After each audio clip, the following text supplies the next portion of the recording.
Hi, this is Josh Marshall from TPM Media. It's Tuesday, May 13th, 2008. The country of Myanmar, formerly called Burma, has been in the news lately because of a terrible cyclone that has apparently killed hundreds of thousands of people.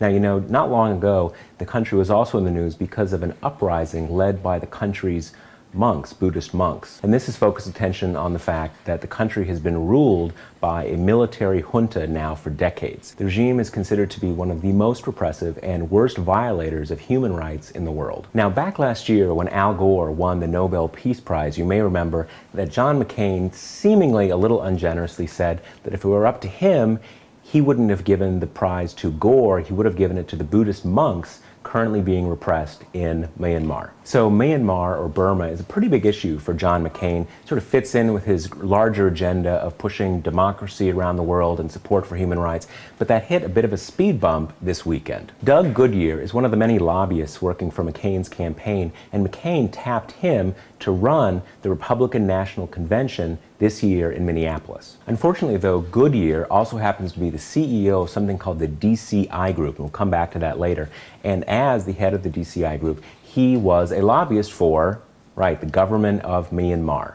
In fact, another lobbyist who works on McCain's campaign named Doug Davenport also works for DCI and also is a lobbyist for, or was a lobbyist for, Myanmar. Now, Davenport is one of the 11 regional managers of the McCain campaign, so that gives McCain the honor of being one of the few, perhaps the only presidential candidate ever to have not one but two lobbyists for Myanmar on running his campaign. Now, a couple more points on this story that I want to go into. First, the DCI Group. This is the company that both Goodyear and Davenport work for. Now, if you're not familiar with the history of GOP dirty tricksters and bamboozlers, DCI is legendary in the field. They're best known as the pioneers of AstroTurf organizing. What that is, that's when a company hires you to go out and create fake grassroots groups that support the company that has hired you.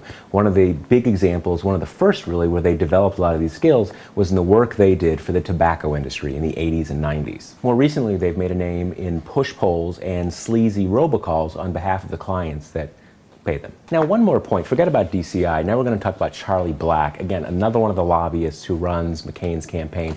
I was checking out a site called McCain Source. Now, you know, a site basically out there to give McCain a hard time. And they've done a little looking at Charlie Black, and it turns out that he is also a big lobbyist for dictators around the world. So some of the highlights for Black's firm, the firm is called Black, Manafort, and Stone is actually Roger Stone, the legendary GOP dirty trickster who we've already done a few shows about, something, you know, about the information he found out about Governor Spitzer down at that swingers club in Florida. Anyway, long story, you can go back and check out that old episode of TPMtv. But back to the issue at hand, Charlie Black. So a few quick highlights from Charlie Black's list of foreign dictators that he and his firm have worked for to try to burnish their, you know, their image in the United States. Quick drum roll, and we have Ferdinand Marcos, former Somalian dictator Siad Barre, a while back before things really kind of took a turn for the worse there.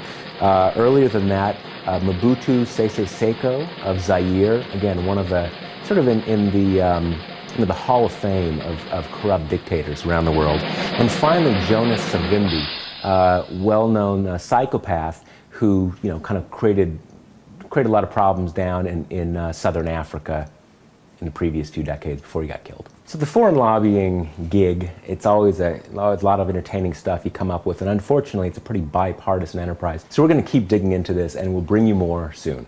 I'm Josh Marshall from TPM Media, and we'll talk to you tomorrow.